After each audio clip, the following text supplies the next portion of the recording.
si Congressman Benny Abante mayroon pong interview kanina.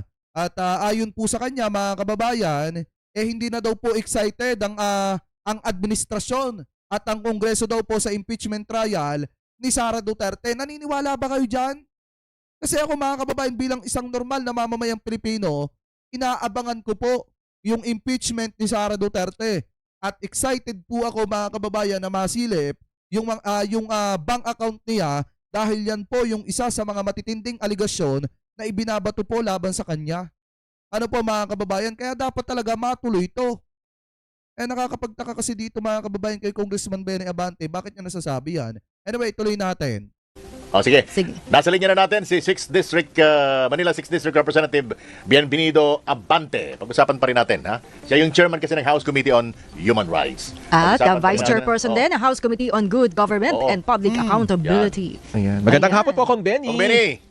Magandang hapon po. Opo. Magandang hapon sa inyo. Happy New Year uli. Happy New Year. Kong Ben. Oh, Kong Ben. Ayan, kasi close tayo eh. Oh. Ayan. Oh. Sige. Ayun, akala namin na-close yung linya eh. Viber to, no? Viber, Oo. Viber. Ayan. Oo. Sige. Ayan, Kong Benny. Benny, sir. Ben Yes, ka, ma'am. Benny ako. Makapagal. Ito nga, ay sinasabi nga Ma'am. malapit na, no? Yung matapos yung 1-year bar Bar rule rule. sa February yan. Feb 6 yata, Feb parang 6. ganon. Ano po yung pinaghahandaan na po ba ito sa Kamara? Actually, wala akong alam dyan, Maan eh. I mean, ang alam ko dyan, yung Makabayan Bloc will be the one to file the impeachment. Sila magpa-file ng impeachment. And sinasabi ko din sa mga kasamahan ko, mukhang wala silang masyadong excitement to support. Yun ang alam ko. Oo. Ay, Kaya, so, I don't know, kung Makabayan Bloc yan, maaaring mga anim sila. Pero nakikita ko naman na walang masyadong excitement ang mga administration congressman to support the impeachment. Hindi, kasi ganito yan mga kababayan eh. Sa ngayon, wala pa. Sinasabi nila, wala pa. Pero kasi narinig na natin noon yan, di ba mga kababayan, na kesyo yung iba, wala daw pong walang balak. Pero kalaunan mga kababayan, di ba, na-impeach din naman si Sara Duterte sa Kamara de Representantes noong 2025. Ngayon mga kababayan, marahil sinasabi ni Congressman Benny Abante na hindi pa interesado yung kanyang mga kasamahang kongresista dahil nga, syempre malayo pa naman din mga kababayan, ilang linggo pa rin bago mag September 6, kaya hindi pa gaano napapag-usapan yan. Pero ang ano kasi dito, makikita rin naman ng mga kongresistang yan yung halaga ng proseso ng impeachment ni Sara Duterte na dapat matuloy. Kasi kung hindi po nila papansinin yan, ang taong bayan po, ang tagal na naghintay dyan. Ng taong bayan ng mamamayang Pilipino, matagal pong inasam na matuluyan. Matagal pong inasam na masaksihan yung impeachment ni Sara Duterte. Ngayon mga kababayan, kung hindi nila pagbibigyan yung kagustuhan ng sambayan ng Pilipino, para na rin po silang tawag dito, para na rin nilang sinabi na hindi sila politiko ng mamamayang Pilipino at politiko sila ng mga Duterte. Kasi sa totoo lang mga kababayan, kapag matibay yung ebidensya laban kay Sara Duterte, bakit hindi siya may impeach? 'Di ba? Kaya kailangan po talaga matuloy po ito para makita ng taong bayan at matuldukan na rin ito pong isyong ito para makita kung may katotohanan ba yung aligasyon laban sa kanya or wala. Hayaan natin na magpaliwanag si Sara Duterte ng kanyang sarili at hayaan natin na sagutin niya sa tamang proseso yung kanyang posibleng pananagutan at yung mga aligasyon na ibinabato po laban sa kanya. So paano ho 'yun? Kung hindi suportado ng mga kongresista, paano magiging kapalaran nun na Kong Benny? Magiging baliwala. The thing is, ang sinasabi ng mga congressman natin, Okay, kita nyo yung mga reporter, talagang dismayado yung muka. Kung mapapansin nyo mga kababayan. Kasi kung hindi po tatrabahuin ng Kamara de Representantes yan, parang sinabi po nila na sila ay senador ni Sara Duterte at hindi po sila senador ng mamamayang Pilipino. magiging baliwala rin sa Senado.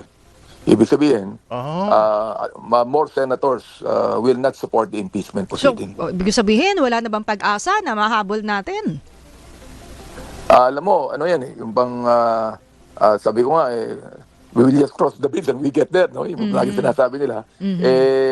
But at this point in time, wala akong nakikitang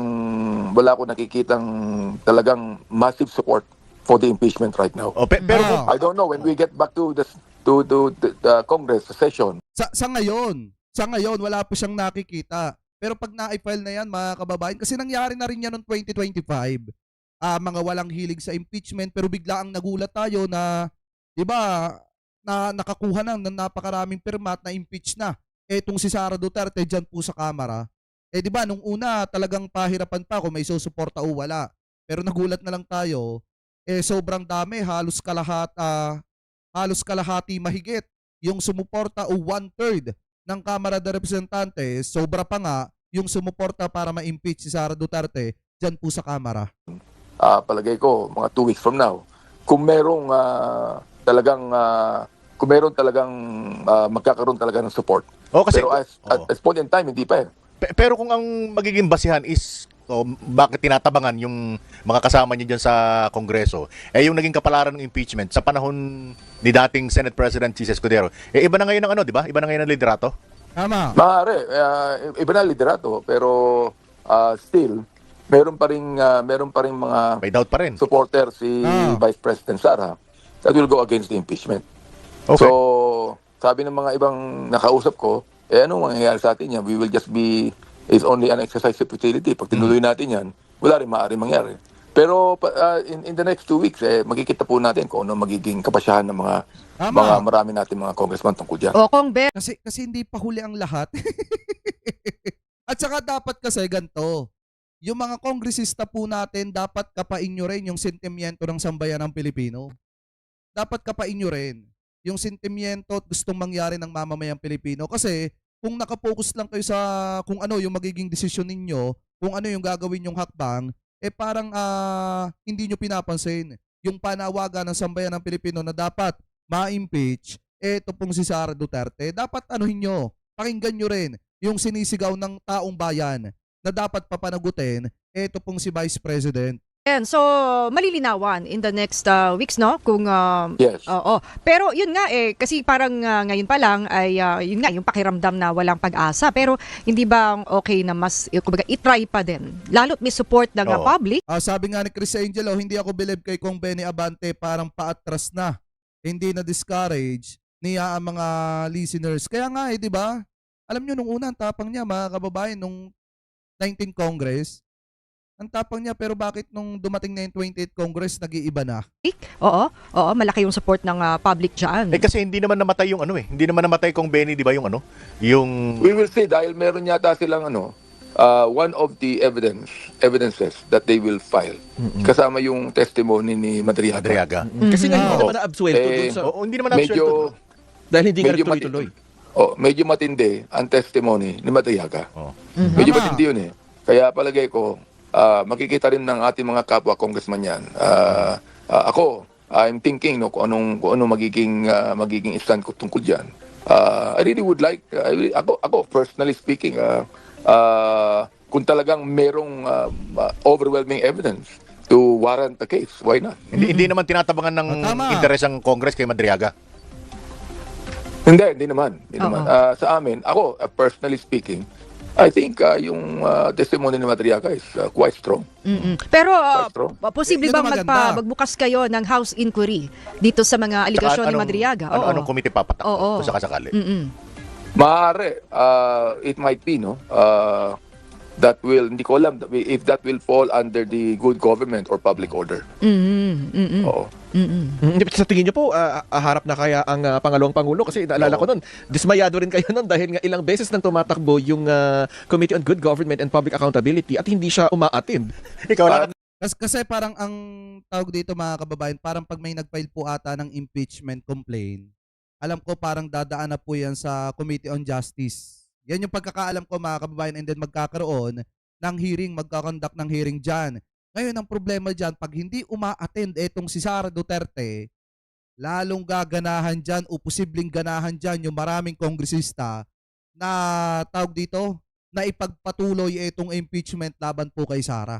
Lalo na kung hindi masasagot ni Sara Duterte yung mga katanungan, hindi lang ng taong bayan, kung hindi ng mga mag-iimbestiga sa kanya once na gumulong na itong mga isasampang impeachment complaint laban po sa kanya. Kasi mga kababayan, ganito po yan Ngayon, sinasabi ni Congressman Benny Abante na nananabang yung iba niya mga kasamahang kongresista dyan po sa impeachment na yan, pero sinasabi din naman niya na very strong yung statement nito pong si Ramil Madriaga at hindi nananabang yung mga kasama niyang kongresista kay Ramil Madriaga. So ibig sabihin, malaki yung chance na matuloy pa rin itong impeachment na ito. Kasawa-sawa. Ako, sa palagay ko, I don't think that the Vice President will face the hearing. Palagay ko, hindi na siya pupunta yan. Nawala. She does not actually respect the mandate of Congress. Di ba? Nawala din yung Yun sinasabi niya na, problema di ba, Kong Benny? Gusto niya. Yan nga eh. Sana ma-realize ng mga kongresista, sana ma-realize ng ibang mga congressman na kung ang Congress ay hindi na nire-respeto ng Vice Presidente, bakit nyo re-respetuhin yung Vice Presidente? O di gampanan nyo yung trabaho nyo, kung may mag-file ng impeachment, o di hayaang gumulong, trabahuin nyo. Kasi yan naman talaga yung trabaho nyo kung bakit kayo nandyan. Ngayon, kapag kami nag-file ng impeachment complaint laban kay Sara, trabahuin nyo. Pagulungin sa Committee on Justice. Nang sa ganon, kung ayaw umatindi Sara Duterte, o di ituloy-tuloy hanggang sa ma-impeach po siya. Bloody. Oo. Wala naman. Ni patak, ni gamugong patak ng dugo. Wala tayo nakita. Wala. Pambira. Ba't naman gusto niyo maging bloody pambira Hindi, di ba sabi niya? Yeah, sinabi niya, oo. Oo. I do not even know the meaning of sinabi niyang bloody. Oo nga eh.